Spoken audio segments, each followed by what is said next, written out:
How does she convince everyone that she's good? I know dressing up as Captain Fantasy Land. Cool. Is this Nani's? That is just junk.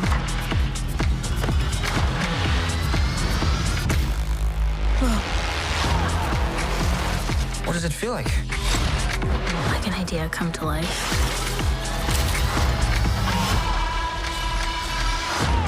Everything's changing really fast. If you save one life, you save the world.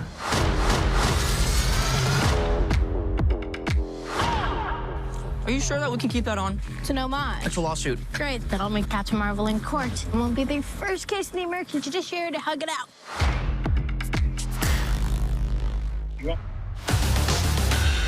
I'm a superhero now, so that's normal. Another day in the Marvel Universe.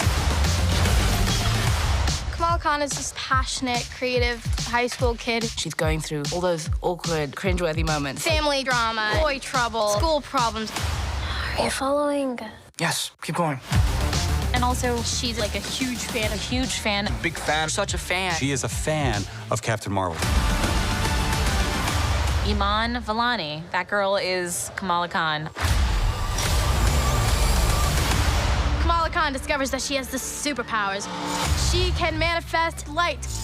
But being a superhero is not quite as simple.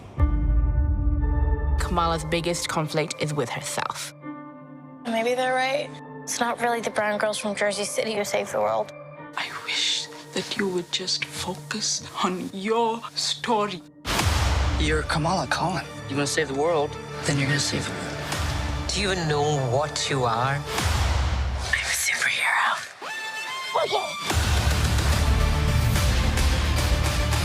Despite her superpowers, she has a strong heart. It's not about who you look like, the clothes you wear. It's about what you do with what you've been given. I can't even put it into words how cool this is. It's very, my heart is very full.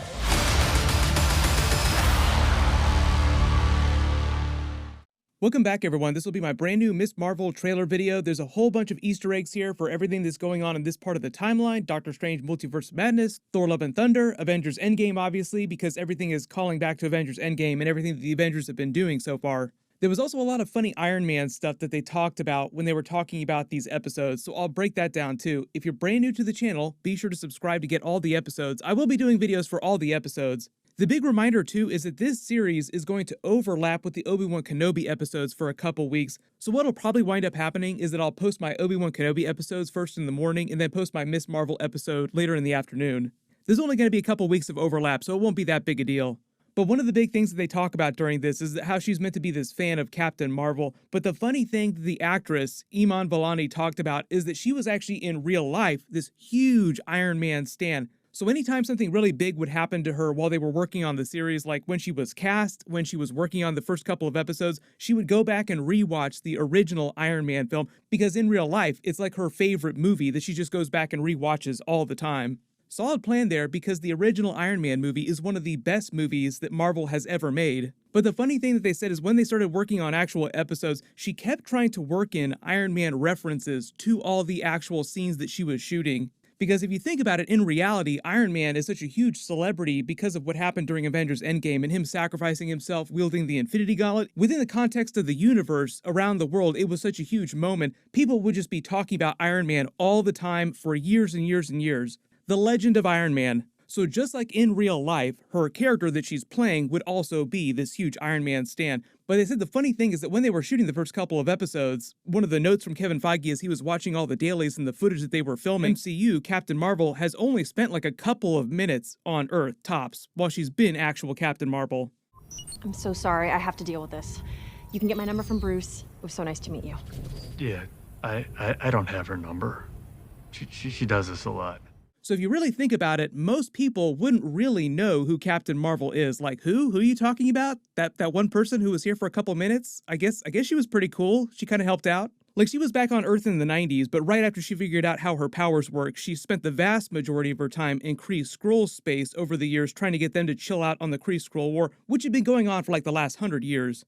So when they make all the jokes, like the Shang-Chi post-credit scene where the Hulk is like, she does that all the time, like just ducking out on calls, like, see you guys, bye, later, give me a call. We don't have her number, we can't call her, we don't know what's going on. The reason she's not around, the reason why she's not in Earth space is because she's over in Kree-Skrull space, still trying to stop the Kree-Skrull war from spilling over. The events of this series are supposed to set her up for a crossover into the Marvels movie, Captain Marvel 2, and I believe that during that movie, part of the plot is them dealing with the Kree-Skrull war in a much bigger way than they have in previous films. Also setting up some crossover and connection to the secret of her mother's death, even though Monica Rambeau herself seems like she got snapped before her mother died because she woke up in the hospital room. So I think the idea is that she was visiting her mother, then she got snapped, you have the 5-year time jump, and her mother died at some point during that 5-year time jump. And then when the Hulk snapped the Infinity Gauntlet and blipped everyone back, that's when she came back. It also sounds like she has beef with her because of all the years that she grew up at S.W.O.R.D. with her mother trying to build the S.W.O.R.D. agency before they obviously took a big left turn with Tyler Hayward.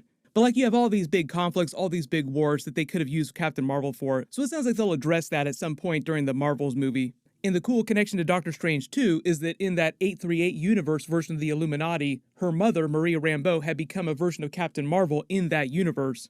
That was meant to be a big deep cut for Monica Rambeau in the comics. They were just using her mother, Maria Rambeau, stand for her character. I think they'll probably have some extra scenes or some special scenes in the first couple of episodes to explain how she became such a fan of her character. Like there'll be some missing footage or missing battles that we haven't seen yet in the Marvel movies where she spent more time on Earth that we just haven't seen in the Marvel movies so far. Or like there's a bunch of extra stuff that she did during the final battle in Avengers Endgame that wound up being deleted scenes that they'll reference, and the news caught that, and then she saw that, and that's when she became a huge fan of her character.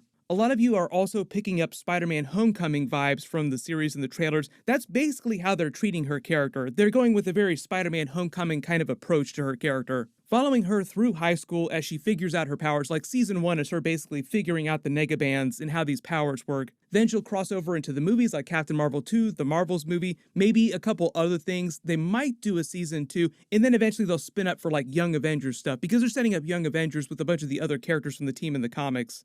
But for example, she's growing up in Jersey City here. This isn't too far from where WandaVision and the Hex happened, so I am wondering if they reference what Scarlet Witch did, because everything on the series is meant to take place after the events of Spider-Man No Way Home. So for example, she knows that Spider-Man exists, he's web-slinging around the city, saving people, being this vigilante. But because of the spell, she doesn't know that Peter Parker specifically is Spider-Man. It also kind of explains why Doctor Strange isn't getting involved too. Like, wait a minute, there's this person with superpowers in Jersey City getting out of control. We should probably take care of that. He's busy with Scarlet Witch, what's happening with the multiverse of madness while this is going on. And then you have the events of Thor, Love and Thunder, Gore the God Butcher. So Thor is busy with that. There's all this crazy stuff going on in other parts of the world. Anytime something crazy happens in the MCU, people always make the joke, where are the Avengers? Why don't they call the Avengers who are still alive to come handle this? Even though some of them are dead, some of them are still alive and available to help. They had a couple funny moments during Falcon and Winter Soldier when they addressed this in a really offhanded kind of way, like what do the Avengers who are still alive consider Avengers-level problems, and what stuff do they leave for regular authorities to deal with?